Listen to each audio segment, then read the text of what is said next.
Welcome to WOW TV. My name is Angel and I'm here from the Wizards of Wright program.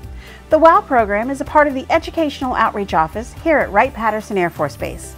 Today you're going to learn about something called design thinking. Are you ready to get started? Let's go.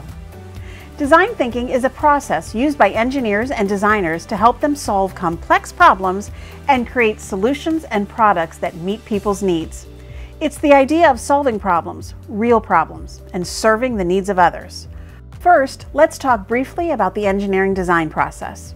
When engineers begin to build something new or create a solution to a problem, they use a process. Number 1, identify the problem. Step number 2, identify requirements and limitations. Step 3, brainstorm possible solutions, ideas, and possibilities. Step 4, select a solution. Step 5, build a prototype. And Step 6, redesign, make changes, and improve the prototype. Many things are created in order to specifically solve a problem, whether it's a product or a machine, a system, or a building.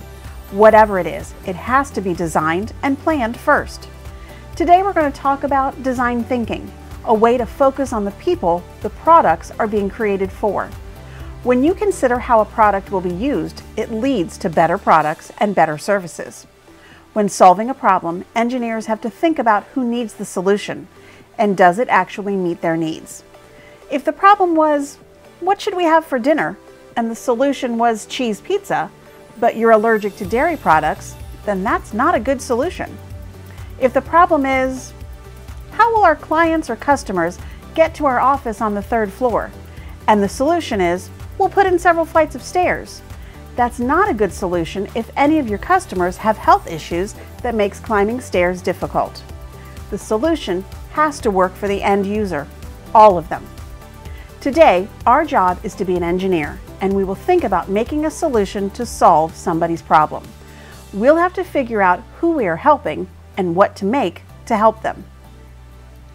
The design thinking process is very similar to the scientific method and the engineering design process, but with the person or user as the key to this process. So we start a little differently.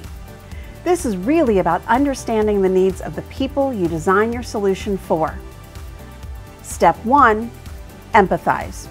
We need to know our user, our customer. What do they like? What do they need? Are we meeting emotional or physical needs? Step 2, using your empathy research, you'll figure out who they are, and you can now answer the question, what do they really need? And define the actual problem. Step 3, then we have to learn about requirements and constraints. A requirement is something that we need or is necessary. A constraint is a limitation. Step 4, the next step is to think and brainstorm potential solutions. Come up with as many as you can. Sometimes if you start narrowing it down too quickly, a good idea is missed. Think about who will use your solution and how they will use it. Step 5. After deciding on a solution, it's time to build. Making a prototype takes your idea from paper to the physical form. Using the prototype helps you learn what improvements need to be made. Step 6. The final form needs to be tested. Observations need to be recorded. Your customer needs to be consulted, and redesigning can begin.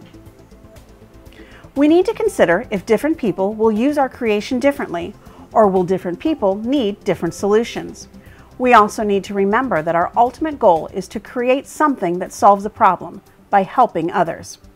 Let's practice by talking about a special example, recycling. What material do we not lack around the world?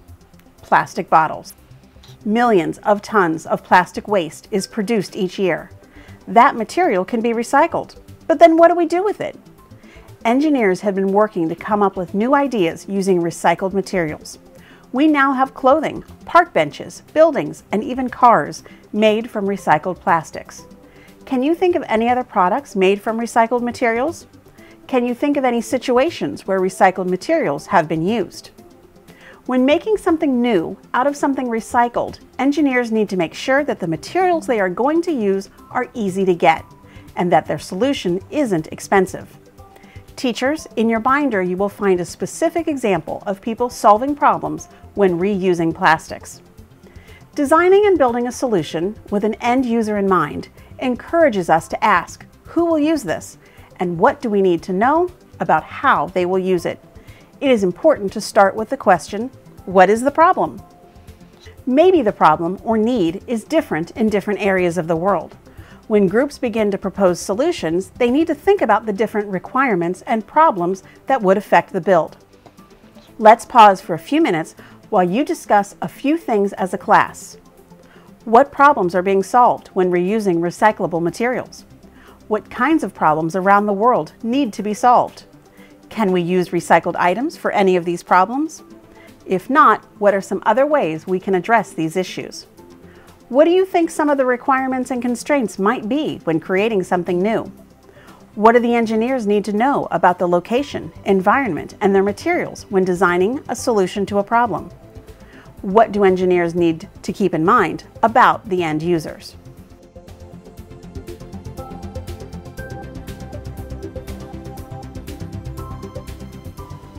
Okay, let's get started.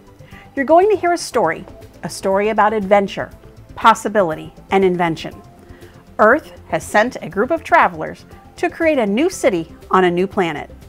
But building a new city is difficult, and they started to identify some problems that are affecting everyone. And these problems could stop all of their progress and ruin the possibility of creating a community on this new planet. They are coming across some challenges that relate to things like health, safety, communication, and transportation. These are problems that they need help solving. Our travelers are able to communicate with us here on Earth, and they've begun to tell us the troubles they're running into. Now, it's up to you. You are the designers and engineers, and we need you to invent solutions to their problems. You'll need to learn about our travelers, understand their challenges, brainstorm solutions, and ultimately design inventions that our new community can flourish. I'll wait a moment as your teacher passes out the information. Your traveler's card will tell you which citizen you are helping and what problem you are helping to solve. When you come back, we'll go over the directions. I leave the decision to your teacher if you are completing your task on your own, with a partner, or in a small group of 3.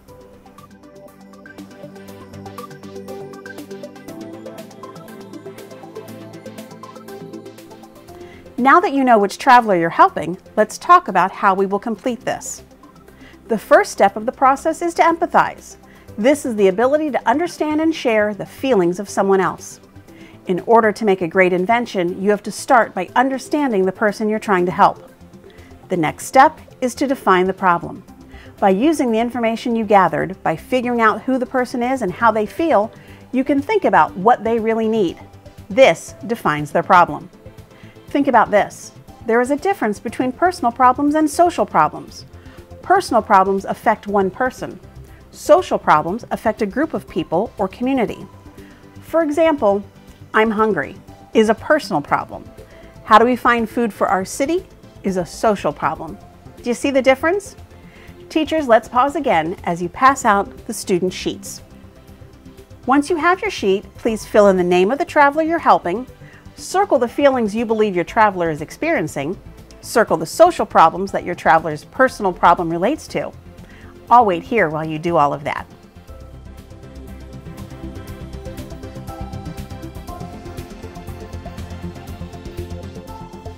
Okay, it's almost time to start problem solving. You'll need to start brainstorming. Start listing or sketching some of your ideas. You may be brainstorming as a group, so let's go over some guidelines. Accept all ideas. No idea is a bad idea in brainstorming. The more the better. Come up with as many ideas as you can. Expand on each other's ideas. And think outside the box. Sometimes the craziest ideas are the best. Have you ever heard of a prototype?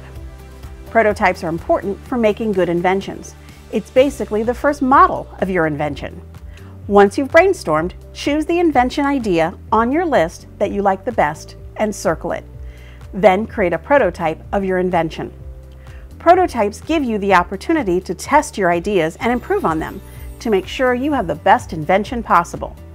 Prototypes aren't meant to be perfect. They're like the first draft when you are writing. Teachers, I'll turn it over to you now, and I'll see you back here after all of the prototypes have been created.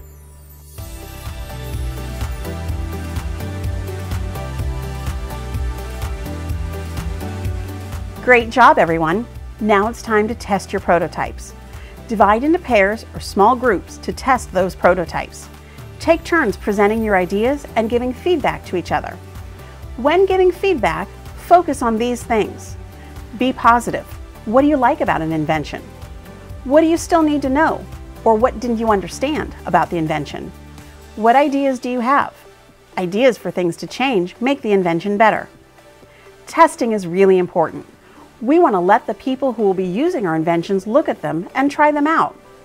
On your student sheet, take some time to write down at least one change you can make based on the feedback you received.